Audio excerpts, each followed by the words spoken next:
Hey, what's up, guys? Serenity here, bringing you a commentary slash gameplay. You're about to watch a dubs match.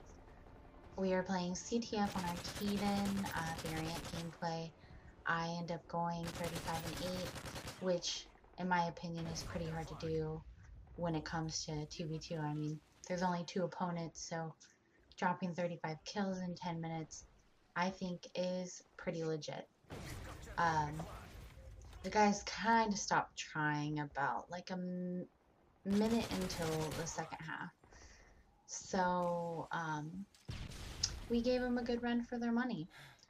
I didn't even think that I was going to drop 30. I didn't think about it until my teammate was like, you got to go for that 30. I was like, why not? I've been putting videos up of 30s all the time. So this should be a good opportunity, right? And I also wanted to talk a little bit about how I got into competitive gaming and, the beginning, I guess, for Serenity, you know. But I started playing competitive in Call of Duty 2. That was the first game I ever played. Yeah, I know I'm pretty ancient, but I got into it because I just play a lot of public matches and there wasn't a lot of girl gamers. I mean, there was, it was clans back then, stuff like that. But I was playing, I was getting very good, and a couple of girls, decided to hit me up, message me, asked me to come play with them, and they were called the Venomous Vixens. We were called VV when I actually did join them.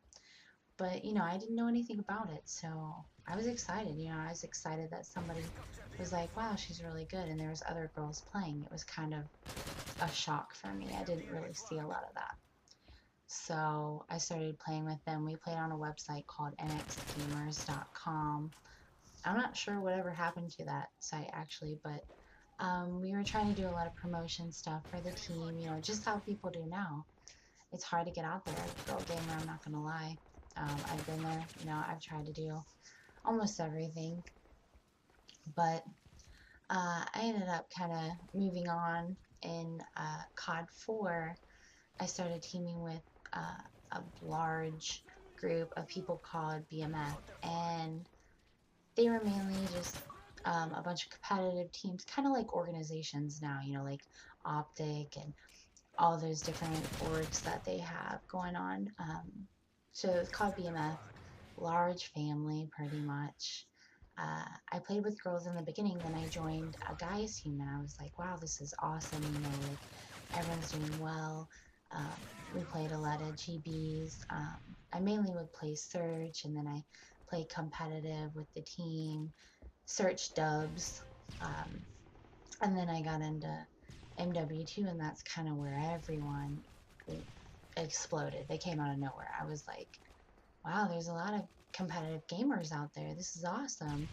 I mean, there's always a lot of shit talk, bringing girls down for playing and stuff like that. You still have that, but yeah, at the time, guys were like, "What? Girls that game? This is a joke. They shouldn't be playing." Well, I think that we've shown them wrong, now. But back then, I started playing with more girls. I met different ones, and I also played with guys. I was still a little iffy about playing with girls. So I met new people, played more competitive, and MW2, it was all about hardcore, not gonna lie. I used to play hardcore GBs all the time. I was a GB star, I guess. I had my little GB page hooked up with all the GFX. I have like a GFX sponsor. I was a super nerd, but I thought it was awesome. So it was good times for sure. But MW2 is definitely a really fun game for me. That was what kind of like competitive wise set it off for me.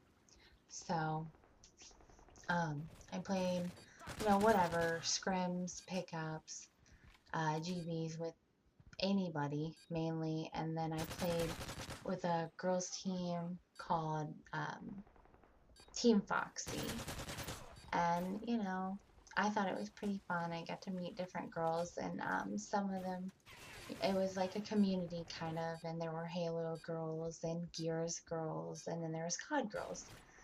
and it ended up going, you know, pretty good, but we kind of just fell off. Like most, you know, girls teams do, they're on, they're off, it happens. But let's see, what's the name? The next game after that would definitely be Black Ops. Black Ops is where girls came out of the freaking woodwork, you know, they were definitely forming, and it was getting better, you know, with more girl gamers. So I joined up. I tried to start a girls team in the beginning of Black Ops. That didn't end up working well, but I ended up teaming with Obey for the Obey girls team for Black Ops for a little bit. And I think we were a really good team, a really solid team, but it ended up not working out. So I kind of just did my own thing for Black Ops, just played, you know, scrims and more GBs, stuff like that. Just, you know, just waiting for MW3. Then MW3 came around.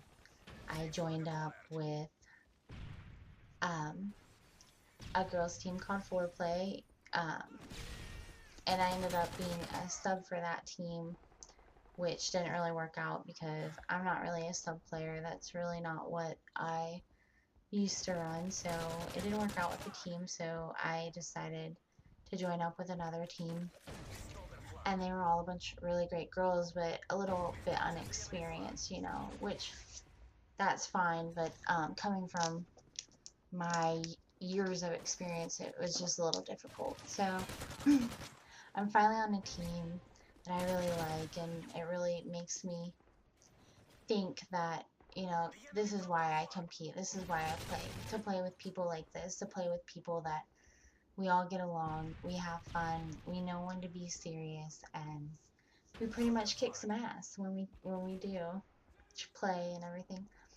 So I just I've been playing for a really long time, and I hope for Black Ops 2 I do something that means that I'm a competitive gamer, you know, to show everyone out there, girl, guy, whoever wants to play competitively, that you can do it, you know. You just have to work your ass off. I think, you know, a lot of people know that. It's just it's complicated. So I just want to prove everyone wrong, just like most people do. Hopefully, when that time comes, I'll show everyone. So that is my experience basically throughout the years of competitive gaming. I really did get into it quick. You know, I basically, the first, you know, the first time I played a shooter game was Call of Duty. Call of Duty 2, and I started competitive right when I put in the game pretty much. Um, but I've always been a gamer at heart, so it's not like I just got an Xbox 360 and decided to game one day. No, that's not how it works. You know, I was gaming since I was a kid. So everyone has their gaming background, which mine consisted of like Spyro and Sims and Sega, Sonic, whatever other game, Mortal Kombat. I would pretty much play anything. Played a lot of Need for Speed. I like that. Just any game, Super Mario Kart, Mario World. It was so much fun, you know. I always had fun. And then when I got into the interactive part, I thought that was so cool. I used to be obsessed with Contra. Um, but yeah, I mean, I'm a gamer. I love it. I enjoy it. You know, sometimes it frustrates me, and you know, there is a lot of haters out there, or people trying to put you down for what you do. But I try to look past it and continue to do what I love, and that is gaming. It's a big part of my life now. So I hope that my experience and my knowledge can show that you just have to look past the bad things and do what makes you happy. And at times it's hard for me to sit back and be like, screw it, I'm not gonna let them get to me. But you know, people like to push your buttons, and that's the whole thing about being a competitive gamer, you know, you're gonna have stuff like that. But I hope you like my gameplay, and I hope you like my comm. If you do, subscribe, hit the like button, whatever you want to do. So hope you enjoyed this clip. See you guys.